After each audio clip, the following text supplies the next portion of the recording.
This channel does not promote any violent, harmful, or illegal activities. All content provided by this channel is meant for an educational purpose only.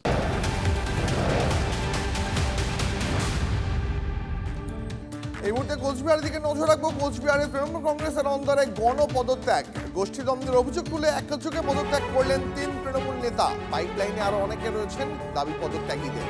শাসকের নেতাদের এভাবে পদত্যাগে চাঞ্চল্য কোচবিহার জুড়ে। শুভেন্দু অধিকারীকে দেখে হাত নাড়িয়ে দলে সমালোচিত হয়ে ইতিমধ্যেই পদত্যাগ করেছেন তৃণমূল নেতা উত্তম সরকার। তার রেশ কাটতে না কাটতেই বুধবার রাতে একেবারে সাংবাদিক সম্মেলন ডেকে পদত্যাগ করলেন কোচবিহার জেলা তৃণমূল জেলা যুব সম্পাদক, তৃণমূল জেলা কমিটির সদস্য সহ 3 জন। জানা গেছে আর প্রত্যেকেই উত্তম সরকার ঘনিষ্ঠ। এই নিয়ে গত 7 দিনে 4 জন তৃণমূল নেতার পদত্যাগে ব্যাপক চাঞ্চল্য কোচবিহার জেলা তৃণমূলের অন্দরে।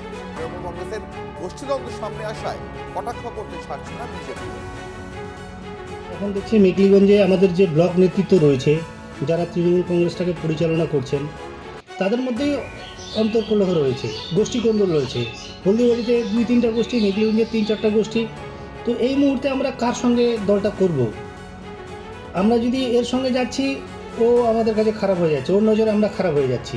এর সঙ্গে গেলে এর নজরে আমরা খারাপ হয়ে যাচ্ছি। আজকে আমাদেরকে ভাবাচ্ছে যে আগামী দিনে আমাদের ভবিষ্যৎ কী হবে। এখন আমরা সাধারণ কর্মী হিসাবেই দলের কাজ করব। এটাকে মাছিমারা পদ বলে। এরকম হাজার হাজার লোকের কাছে মাছিমারা পদ রয়েছে যাদের দলের মধ্যে কোনো গ্রহণযোগ্যতা নেই। তো এগুলো পদ থাকার চেয়ে না থাকাই ভালো।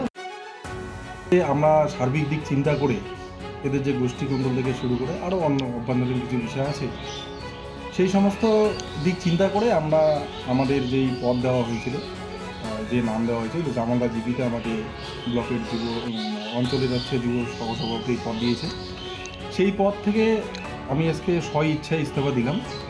এবং তার সাথে আরও দিদি আছে আমাদের জেলা কমিটির মেম্বার। তা আমাদের কোনো দলের প্রতি আমাদের কোনো ক্ষোভ নেই, কিন্তু আমাদের মেকলিগঞ্জ বিধানসভায় যে দ্বন্দ্ব রয়েছে, যে গোষ্ঠীকন্দল রয়েছে, সেই পরিপ্রেক্ষিতে আমরা আমাদের পদ থেকে স্ব-ইচ্ছায় আমরা ইস্তফা দিলাম। এর আগে ছিলাম অঞ্চল নেত্রী, তারপরেও আমার কোনো দাম ছিল না। আমাকে কোনো মিটিংয়ে ডাকা হয় না, কোনো ইয়েতে ডাকা হয় না। কিন্তু আমাদের কতগুলো চামচা আছে, চামচাদের মধ্যে এত ফাটল যে আমাদের গোষ্ঠীদ্বন্দ্বের মধ্যে ফেলতে চায়, কিন্তু আমরা গোষ্ঠীদ্বন্দ্বের মধ্যে নাই। কারণ আমরা লিগালভাবে কাজ করব, গরিব মানুষের পাশে দাঁড়াবো।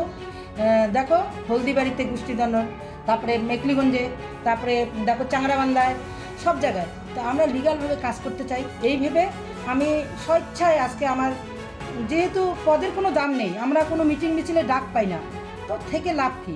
মাছিমারা পদে থেকে লাভ নেই।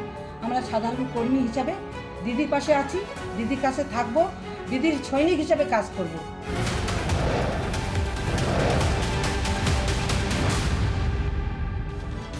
মাছের ভেড়ি দখলকে কেন্দ্র করে হারোয়ায় তৃণমূলের গোষ্ঠী কোন্দল। গতকাল ভেড়ির নিলাম ছিল। নিলাম শেষ হওয়ার পরেই বিধায়ক রবিউল ইসলামের অনুরাগীরা, যারা অনুগামী, তারা দেগঙ্গা 2 নম্বর ব্লক তৃণমূল সভাপতি সুব্রত বসুর অনুগামীদের উপরে হামলা চালায় বলে অভিযোগ।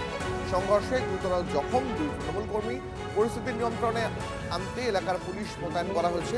স্থানীয় বাসিন্দাদের অভিযোগ, ভেড়ি দখলকে ঘিরে তৃণমূলের 2 গোষ্ঠীর মধ্যে ঝামেলা চলছিল। নিলামকে কেন্দ্র করে বিরোধ একেবারে সামনে চলে এলো। আমাদের ওখানে 2টো ভেড়ি নিয়ে সমস্যা হচ্ছিল। আমি একটা ভেড়ি করি, মেম্বারের বাপ একটা ভেড়ি করে। 2টো ভেড়িরই আমি আমলনামা করি, কিন্তু এমএলএ সাহেব বললে যে একটা ভেড়ি অকশন হবে, মেম্বারের ভেড়িটা অকশন হবে না, মেম্বারের বাবার ভেড়ি। অকশানে আমি নিয়েছি বলে মেম্বারের লোকজনদের রাগ, ফাঁকায় এসছি। আমরা বললাম যে পাশের ভেড়িগুলো একই দাম দিতে হবে, বললেই ওরা মারধর করে। আজকে 1 বছর ধরে আমাদের এই তৃণমূল দলের ভিতরে গোষ্ঠীদ্বন্দ্ব ছিল। দীর্ঘদিন আমরা পার্টির কাছে বলেছি, এমএলএর কাছে বলেছি, আমাদের ব্লক সভাপতির কাছে বলেছি, হাড়োয়া বিধানসভার বিধায়ক বিশেষ করে রবিউল ইসলামের কাছেও আমরা গিয়েছি।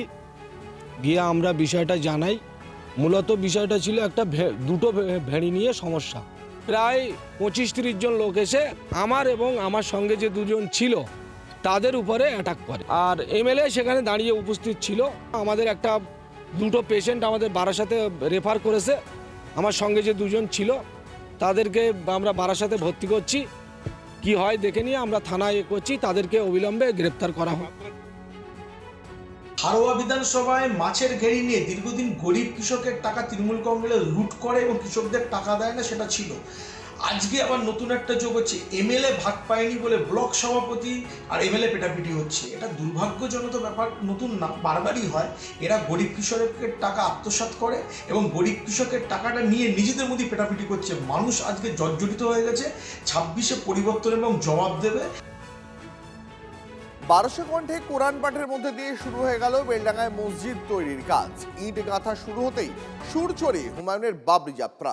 যদিও সেই যাত্রায় কাটছাঁট পুলিশের। 265 কিলোমিটার বাবরি যাত্রা কমে 22 কিলোমিটার। বাধা যতই আসুক বাধাকে অতিক্রম করব ইনশাআল্লাহ। আল্লাহ আমার পাশে আছে, আল্লাহ খুশি আছে।